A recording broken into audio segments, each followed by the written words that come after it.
আসসালামু আলাইকুম এভরিওয়ান। আশা করছি রমজান মাসে আপনাদের পড়াশোনা ভালোই চলতেছে। আমার আজকের স্টাডি প্ল্যান বাংলা সাহিত্য থেকে প্রাচীন যুগ, মধ্যযুগ, মধ্যযুগটা আজকে শেষ করব। বাংলাদেশ থেকে বাংলাদেশের জাতীয় বিষয়াবলী প্রথম চ্যাপ্টারটা এটা শুরু করছিলাম। কম্পিউটার থেকে কম্পিউটার অঙ্গ সংগঠন চ্যাপ্টারটা অনেক বড় পড়ছিলাম। এখন ওটা রিভিশন দিব। যেহেতু চ্যাপ্টারটা একটু কঠিন, সাধারণ গণিত শতকরা আজকে শেষ করব। তো মূলত আজকের স্টাডি প্ল্যান এগুলোই, সময় 7 ঘন্টা। 7 ঘন্টার মধ্যে এই সব কিছু শেষ করতে হবে। তো প্রথমেই বাংলাদেশের জাতীয় বিষয়াবলী এটা পড়ব। এটা একটু টানে পড়তে হবে। আজকে প্রথমে বাংলাদেশ বিষয়াবলী দিয়ে শুরু করছি। মূলত এই পর্যন্ত পড়ছিলাম। আজকে প্রাচীন ভারতের সাম্রাজ্য, মৌর্য সাম্রাজ্য, কুষাণ সাম্রাজ্য, গুপ্ত সাম্রাজ্য, এই সাম্রাজ্যগুলো দিয়ে আজকে পড়াশোনা শুরু করছি। তো চ্যাপ্টার ওয়াইজ পড়াগুলোকে খুব ভালো করে পড়ছি। তারপরে প্রিভিয়াস যে প্রশ্নগুলো, এগুলা অ্যান্সারগুলো হাত দিয়ে হাইড করে পড়ছিলাম। তো যেগুলাতে একটু দেখছি যে সমস্যা মনে হয়েছিল, জাস্ট ওইগুলাতে শুধু গোল দাগ দিয়ে রাখছি। তারপরে স্বাধীন বঙ্গ ও গৌর রাজ্য, তারপরে পড়লাম হচ্ছে মাছনে, তারপরে পাল বংশ থেকে গোপাল, ধর্মপাল, এই পড়াগুলো একটু গুরুত্বপূর্ণ আছে। তারপরে সেন রাজাদের ইতিহাস।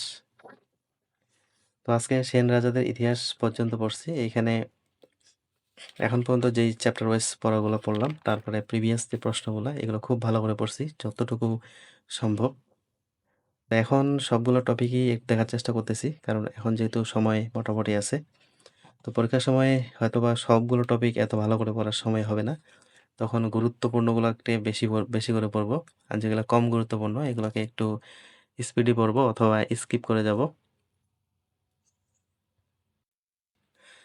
বাংলা সাহিত্য থেকে গতকালকে পদ বা পদাবলী, এই টপিকটা পর্যন্ত পড়ছিলাম। আজকে পদাবলীর পরের টপিকটা মঙ্গল কাব্য, তারপরে জীবনী সাহিত্য, নাচ সাহিত্য, মার্শের সাহিত্য, এই বিষয়গুলো আজকে মোটামুটি ভালো করে পড়ছি। তারপরে লোকসাহিত্য, এখানে লোকসাহিত্যে কিছু টাইপস আছে। গীতিকা থেকে, নাথী গীতিকা, ময়মনসিংহ গীতিকা, পূর্ববঙ্গ গীতিকা, এই পড়াগুলো খুবই গুরুত্বপূর্ণ। তারপরে অনুবাদ সাহিত্যটা মোটামুটি ভালো করে পড়ছি। এইখানে এই ছকের মধ্যে কিছু জায়গায় কবি মানে লেখকের নামগুলো একটু কম মনে থাকে, ওইগুলোকে আজকে একটু ভালো করে ঝালাই করার চেষ্টা করছি। তার সাথে প্রিভিয়াস এমসিকিউ গুলো তো আছে, যেগুলা গোল দাগ দেওয়া আছে, এগুলো এখন খুব ভালো করে পড়ছি। গোল দাগের দাগ দেওয়ার বাইরে যেগুলো আছে এগুলো তেমন একটা পড়ে নেই। আরাকান রাজসভায় বাংলা সাহিত্য, আজকে মূলত চ্যাপ্টার ওয়াইজটাই খুব ভালো করে পড়া হয়েছে। তার সাথে যেগুলা গোল দাগ দেওয়া আছে, জাস্ট এই প্রশ্নগুলা, গোল দাগের বাইরে যেগুলা, এগুলা কিন্তু চ্যাপ্টার ওয়াইজ পড়লেই কিন্তু হয়ে যায়। ওইগুলাতে তেমন কনফিউশন কাজ করে না। যেগুলাতে কনফিউশন কাজ করে এইগুলাতেই গোল দাগ দেওয়া আছে। তো মধ্যযুগের সবার শেষের যে টপিকটা সেটা হচ্ছে অবক্ষয় যুগ। এই পর্যন্ত মধ্যযুগ, এই পর্যন্ত আজকে পড়া হয়েছে। তো এখন পর্যন্ত প্রাচীন যুগ, মধ্যযুগ, এই দুইটা পার্ট শেষ হলো। 5 নাম্বারের পড়াশোনা কমপ্লিট হইলো। কম্পিউটার থেকে পড়তেছি কম্পিউটার অঙ্গ সংগঠন, 2 নাম্বার চ্যাপ্টারটা। তো এই চ্যাপ্টার থেকে প্রায় 3টা প্রশ্ন প্রতিবারই কমন থাকে। এজন্য এই চ্যাপ্টারটা পড়লাম। একটু কঠিন আছে দেখে আবার সাথে আরেকবার রিভিশন দেওয়া শুরু করছি। আজকে শুধু সিস্টেম ইউনিটটা পড়ছি, কম্পিউটার অঙ্গ সংগঠনের পরিচয়। এখানে বেসিক কিছু কথাবার্তা আছে, জাস্ট এইগুলো পড়ছি। আর এখানে যা কয়েকটা এমসিকিউ দেওয়া আছে ওইগুলো দেখছি, কারণ এমসিকিউ গুলা খুবই গুরুত্বপূর্ণ। তারপরে বললাম হচ্ছে সিস্টেম ইউনিট, মূলত এইখান থেকেই একটা প্রশ্ন থাকে পরীক্ষাতে। তো সিস্টেম ইউনিটে যে এখানে অংশগুলো আছে এগুলো ভালো করে দেখার চেষ্টা করছি। আর এখানে প্রশ্ন যেই টপিকগুলো থেকে আসে এগুলো স্টার চিহ্ন দেওয়া আছে। আজকে এই টপিকগুলোকে আরো ভালো করে ঝালাই করার চেষ্টা করছি। সাথে এখানে প্রিভিয়াস প্রশ্ন আছে মোটামুটি অনেকগুলা। প্রিভিয়াস প্রশ্নগুলো ভালো করে দেখার চেষ্টা করছি, কারণ যেহেতু বিসিএস প্লাস ব্যাংক দুইটা প্রিপারেশনে নিচ্ছি, এখানে ইংলিশ ভার্সনের প্রশ্নগুলো ব্যাংকের জন্য খুবই হেল্প করবে। আজকের সর্বশেষ কাজ শতকরা অধ্যায়টা করতেছিলাম। গতকালকে অর্ধেকের বেশি করছিলাম, আজকে একটু কম ছিল।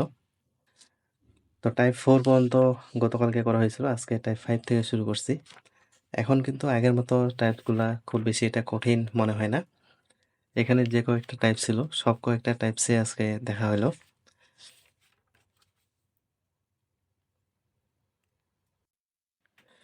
এই টাইপসগুলোর মাঝেও কিছু কঠিন প্রশ্ন ছিল যেগুলোতে টিক দেওয়া আছে। ওইগুলাতে এখন একটু বিশেষভাবে দেখতেছি ওই ম্যাথগুলা। আর বাকি যেগুলা সহজ ম্যাথ, যেগুলোতে টিক দেওয়া নাই, ওগুলোও দেখতেছি।